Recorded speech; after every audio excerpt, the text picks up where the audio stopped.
నంద్యాల విద్యాశాఖ కార్యాలయంలో ప్రభుత్వ మొబైల్ ట్యాబ్లు చోరీకి గురి కావడంతో వన్ టౌన్ పోలీస్ స్టేషన్ జిల్లా అధికారులు ఫిర్యాదు చేయడంతో సీఐ సుధాకర్ రెడ్డి రంగంలోకి దిగి సెల్ ఫోన్ మొబైల్ ట్యాబ్లు రికార్డు చేయడం జరిగింది. ఈ సందర్భంగా నంద్యాల విద్యాశాఖ కార్యాలయంలో చోరీకి గురైన ప్రాంతాన్ని పరిశోధించారు.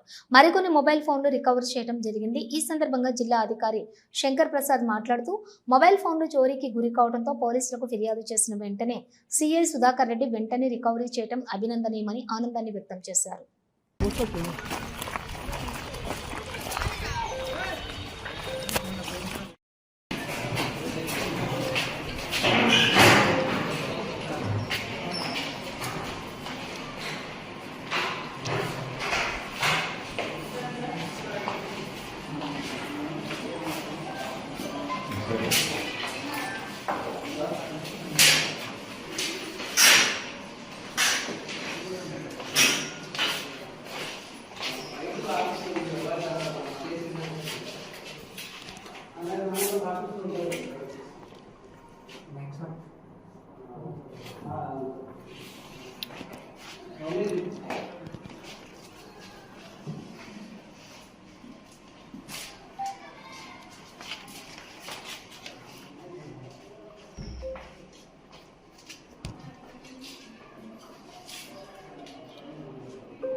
ఓకే సార్, అందరికీ నమస్కారం.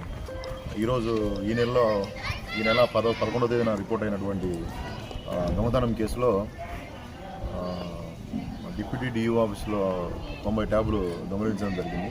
ఆ కేసులో విచారణలో భాగంగా ఈరోజు మళ్ళీ కూడా డిప్యూటీ డిఓ ఆఫీస్ని విజిట్ చేయడం జరిగింది. క్రైమ్ సీన్ ఎగ్జామ్ చేసి రిమైనింగ్ అక్యూజ్ని ముద్దాయిల్ని అరెస్ట్ చేయడం జరిగింది. ఇంకొక 13 ట్యాబ్స్ రావాల్సి ఉంది. వాటికి సంబంధించి ఆ రికవరీ కోసం మళ్ళీ ఒకసారి ఆఫీస్ని విజిట్ చేయడం జరిగింది. హలో, నంద్యాల న్యూస్ 10 మీ చుట్టూ జరిగే సంఘటనల్ని మా దృష్టికి తీసుకురావాలి అనుకుంటున్నారా? అయితే ఇంకా ఆలస్యం ఎందుకు? మా వాట్సాప్ నెంబర్ 9849700865కి సమాచారాన్ని ఎప్పటికప్పుడు పంపించండి. మా నంద్యాల న్యూస్ 10 ద్వారా మీ సమస్య పరిష్కరించుకోవడానికి ముందడుగు వేయండి.